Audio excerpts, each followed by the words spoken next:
বিভিন্ন জায়গায় বৃষ্টির জন্য নামাজ পড়া হচ্ছে, কিন্তু তাও বৃষ্টি হচ্ছে না। এতে করে আমরা কি বুঝবো? আল্লাহ কি আমাদের উপরে নারাজ? দেখুন, বৃষ্টি প্রার্থনা করার যে সালাতকে বলা হয় সালাতুল ইস্তিসকা। এই সালাতুল ইস্তিসকা আমাদের প্রিয় নবী সাল্লাল্লাহু আলাইহি ওয়াসাল্লামের সুন্নাহ। তিনি এই সালাত আদায় করেছেন। অতএব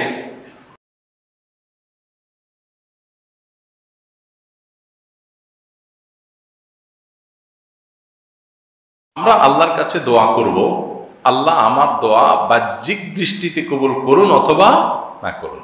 কেন? একটা জিনিস চেয়ে যদি নাই পাই তাহলে চাইবো কেন?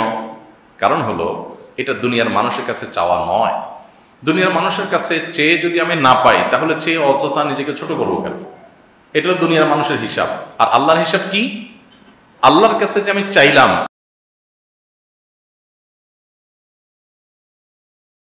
কারণে আমার আমল নামায় সওয়াব বা বিনিময় অটোমেটিক লেখা হবে যদি আমার চাওয়াটা আল্লাহর জন্য হয়ে থাকে। কথা কি বুঝাতে পারছি? দোয়া করাটাই একটা কি ইবাদত। দোয়ার মাধ্যমে আমি যা চাইলাম সেটা আমি পাইলাম কি না পাইলাম এটা দেখার দরকার নাই। আমি যদি নাও পাই তারপর শুধু দোয়া করার মাধ্যমেই আমি একটা ইবাদত করলাম এবং নেক আমলের উপযুক্ত হয়ে গেলাম। দ্বিতীয়ত হলো, অনেক সময় আমাদের দোয়ার ফলাফল অনেক পরে গিয়ে প্রকাশ পায় বা আমরা পাই। এরকম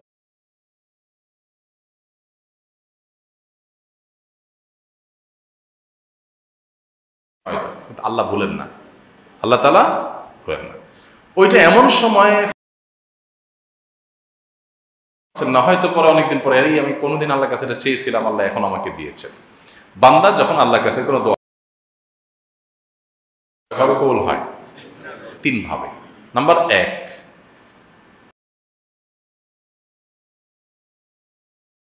দিয়ে দিলেন তৎক্ষণাৎ, এটা এক ধরনের কবুল। এটাই আমরা সাধারণত চাই যে আল্লাহ তোমার কাছে আমি। কখনো কখনো বান্দা যা চান, যখন চান তখন আল্লাহ সেই জিনিসটা দেন না। এর না দেওয়ার পেছনে নানা রকমের হিকমত থাকতে পারে আল্লাহর।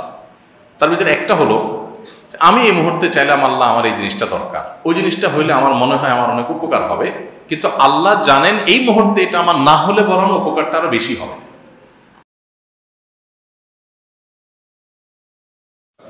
তো সেই জায়গা থেকে আল্লাহ তাআলা আমার কাঙ্ক্ষিত বিষয়টা এখন দিলেন না। একই জিনিস একটু পরে দিলেন, একটু দেরিতে দিলেন। এটা দোয়া কবুলের আরেকটা উপায়। তাহলে একটা হলো, যখন যে অবস্থা চাইলাম তখন সেটা আমি পাইলাম, এটা দোয়া কবুলের একটা উপায়। আরেকটা দোয়া কবুলের পদ্ধতি হলো, আমি চাইলাম এখন, আল্লাহ দিলেন 2 মাস পর, 2 দিন পর, 3 দিন পর। আমি চাইলাম এখানে, আল্লাহ দিলেন আরেক জায়গায়। হতে পারে না? চুয়াডাঙ্গায় আপনারা দেখেছেন ওলামা একরাম ইস্তেসকা পড়েছেন, তার আগের দিন আমরা ইস্তেসকার নামাজ পড়েছি, না যেন একই দিন আমরা ইস্তেসকার নামাজ পড়েছি, এবং রাতে সেখানে স্বস্তির বৃষ্টি হয়েছে। অর্থাৎ এমন বৃষ্টি হয় না যে ফসলের ক্ষতি হয়। 15-20 মিনিটের স্বস্তির বৃষ্টিতে পুরো আবহাওয়া শীতল হয়েছে এবং আবহাওয়ার কোনো পূর্বাভাসও ছিল না। তো এই বিষয়টি দোয়া কবুলের একটা কি আলামত। আল্লাহ তাআলা যেখানে যখন যে অবস্থায় দেওয়াটা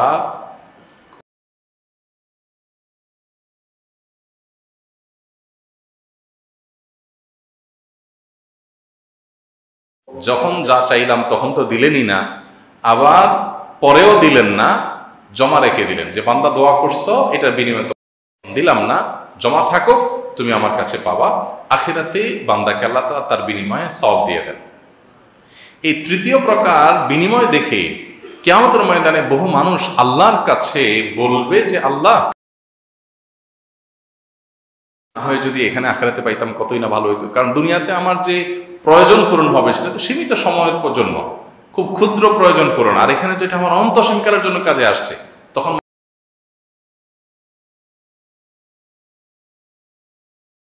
বলেছেন, আজাবান লিআমরিল মুমিনি ইন্না আমরাহু কুল্লাহু খায়র। ঈমানদারের পুরো জীবনটাই হলো আপনার সারপ্রাইজিং, পুরো জীবনটাই হলো তার জন্য আনন্দের, এবং তার হারাবার কিচ্ছু নেই ঈমানদারের। কারণ ইন আসাবাহু খায়রুন, ঈমানদারের জীবনে যদি ভালো কিছু আসে, শাকার আসে, আল্লাহর কাছে শুকরিয়া আদায় করে, তাহলে ভালো কিছুও পাইলো বা শুকরিয়া আদায় করে সওয়াব পাইলো, ডাবল।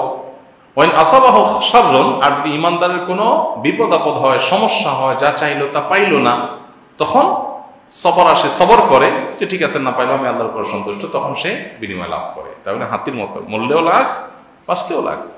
এই জন্য ভাইরা, দোয়া কবুলের পর আমরা অনেকে অস্থির হয়ে যাই। দেখুন, নবী সাল্লাল্লাহু আলাইহি ওয়াসাল্লাম বলেছেন, বান্দা দোয়া আল্লাহ তাআলা কবুল করেন যতক্ষণ পর্যন্ত সে তাড়াহুড়ো না করে। তাড়াহুড়োর ব্যাখ্যা কি? নবী সাল্লাল্লাহু আলাইহি ওয়াসাল্লাম তাড়াহুড়োর একটা ব্যাখ্যা করেছেন যে দোয়ার পর কবুল হচ্ছে না কেন, কবুল হচ্ছে না কেন, এর জন্য ব্যাকুল হয়ে যাওয়া। কবুল করা আল্লাহ তাআলার, আর দোয়া করা আমাদের কাজ। আমরা আমাদের কাজ করে যাব। ইমানদার আল্লাহর কাছে দোয়া করেই যাবে, করেই যাবে, আল্লাহ তাআলার কাছ থেকে পাই বা না পাই। নবী করিম সাল্লাল্লাহু আলাইহি সাল্লাম আবু জাহেলের হেদায়েত চেয়েছেন না? আবু জাহেল অথবা ওমর, দুজনের একজনকে দিয়ে। আল্লাহ তাআলা যদিও মূল দোয়া কবুল করেছেন, কিন্তু আবু জাহেলকে ইসলামে আসুক এটা যে চেয়েছেন তিনি, তার সে চাওয়াটা পূরণ হয়নি। তো আল্লাহর প্রিয় বান্দাদের, আল্লাহ নেককার বান্দাদেরও আল্লাহ তাআলা অনেক চাওয়া বিলম্বে পূরণ করেছেন, অনেক চাওয়া পূরণ করেননি, যদিও নবী রাসূলদের দোয়া সাধারণত আল্লাহ তাআলা ফিরিয়ে দেন না। তো যাই হোক, এই জন্য ইস্তেসকার নামাজ আমরা পড়বো, পড়ে আমরা সওয়াব লাভ করব, বৃষ্টি পাই বা না পাই। আর যারা সমালোচনা করবে ওরা বৃষ্টিও পাইল না, সওয়াবও পাইল না, বৃষ্টিও পাইল না, সওয়াবও পাইল না। ইমানদার একদিকে আল্লাহর কাছে দোয়া করবে, আরেকদিকে দাওয়াই নিয়ে এসে দৌড়াবে। আমরা আলহামদুলিল্লাহ একদিক থেকে আল্লাহর কাছে বৃষ্টি প্রার্থনার জন্য, সালাতুল ইস্তেসকার জন্য বেরিয়ে পড়ি, আরেক হাতে আমাদের বৃক্ষরোপণের জন্য গাছের চারা আমাদের হাতে থাকে। আমাদের একই হাতে একসময় আল্লাহর কাছে দোয়া করি, আবার সে হাত দিয়ে আমরা গাছ লাগাই। এইভাবে নানাবিধ কর্মকাণ্ডের মাধ্যমে সমাজের মানুষের উপকার আমরা করার চেষ্টা করব। এই শিক্ষা ইসলাম আমাদেরকে দিয়েছে। আল্লাহ তাআলা আমাদেরকে বোঝার তৌফিক দান করুন। যখনই মানুষ শিরকে লিপ্ত হয় তখনই আল্লাহর আযাব আসে। তাহলে দুবাইতে অতিবৃষ্টি, বন্যা হয় কি আযাবেরই লক্ষণ? আচ্ছা, আগের প্রশ্নে একটা সম্পর্ক রয়ে গেছে, সেটা হলো যে আল্লাহ কি নারাজ হয়ে গেছে কিনা আমাদের উপরে।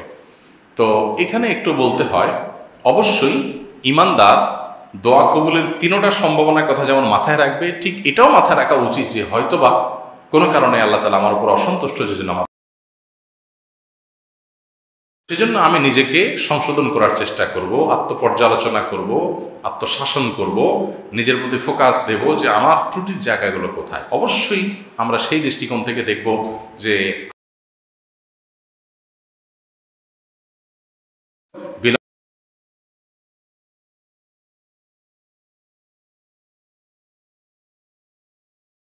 সবাইকে আত্মশুদ্ধি লাভ